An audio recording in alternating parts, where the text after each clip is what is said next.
If you keep comparing yourself to other couples, yang ada nanti malah insecure, iri, dengki, dan akhirnya nanti malah toxic menuntut pasangan untuk A, B, C, D yang sebenarnya nggak realistis atau sebenarnya nggak penting-penting amat untuk hubungan kalian.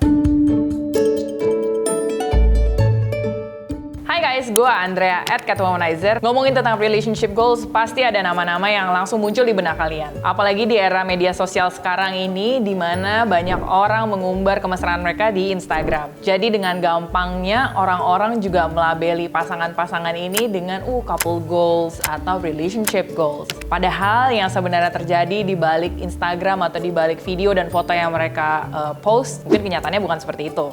Contohnya ada kenalan gue yang di Instagram sama pasangannya kayaknya mesra banget. Sampai pada waktu mereka tunangan pun itu disiarkan secara langsung di Instagram. Aduh, pengen banget deh ya punya yang kayak sesuatu yang seperti itu. Karena yang perempuannya cantik, yang laki-lakinya juga ganteng. Tapi ternyata realitanya tidak seindah yang dia tayangkan di media sosial. Jadi yang gue dengar itu ternyata si perempuannya ini memaksa pasangannya untuk memasang GPS tracker supaya bisa ketahuan dia lagi di mana. Pokoknya intinya gue diceritain banyak sih yang sebenarnya perilaku toksik yang sangat bertolak belakang dengan apa yang ditampilkan di media sosial. Akhirnya putus juga sih, which means sebaiknya kita juga jangan ngebandingin diri sama orang lain karena kita nggak tahu apa yang terjadi di belakangnya sebenarnya.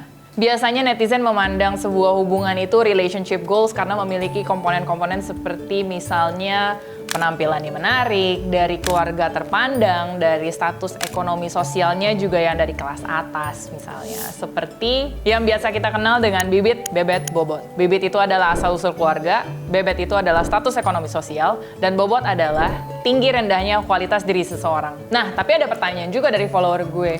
Ci, kalau pacar gue ini status finansialnya di bawah gue itu gimana ya Ci? Kira-kira ini hubungannya bisa diteruskan atau enggak? Menurut gue, jangan dinilai dari isi rekeningnya, tapi dari kegigihannya, dari usahanya. Lihat daya juangnya juga gimana. Karena belum tentu kalau kita dapat pasangan yang kaya, belum tentu nanti akhirnya akan makmur juga karena siapa tahu nanti dia bangkrut dan dia ternyata nggak bisa kerja keras misalnya. Biasanya hashtag relationship goals ini muncul ketika ada seseorang yang memperlihatkan hadiah dari pasangannya atau lagi liburan bareng misalnya. Nggak semua yang terlihat manis di media sosial bisa dijadikan tolak ukur dalam hubungan kalian masing-masing. Misalnya kalau pacar kalian nggak ngasih bunga ke kalian bukan berarti dia nggak sayang. Mungkin sebenarnya kalian hanya beda love language. If you keep comparing yourself to other couples, yang ada nanti malah insecure, iri, dengki, dan akhirnya nanti malah toxic menuntut pasangan untuk A, B, C, D yang sebenarnya nggak realistis atau sebenarnya nggak penting-penting amat untuk hubungan kalian.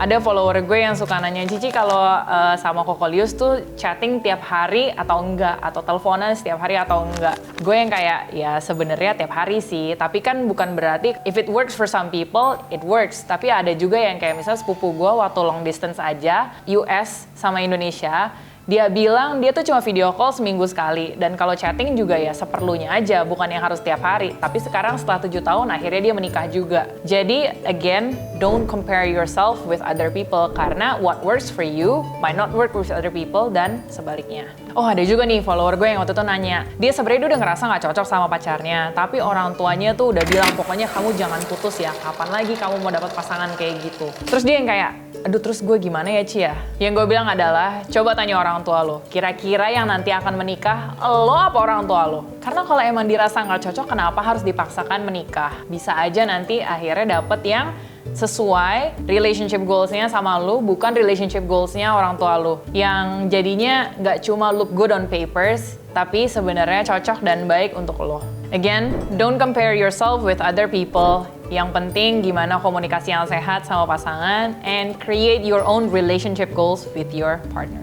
Nah, pertanyaannya adalah, apa makna relationship goals bagi kalian?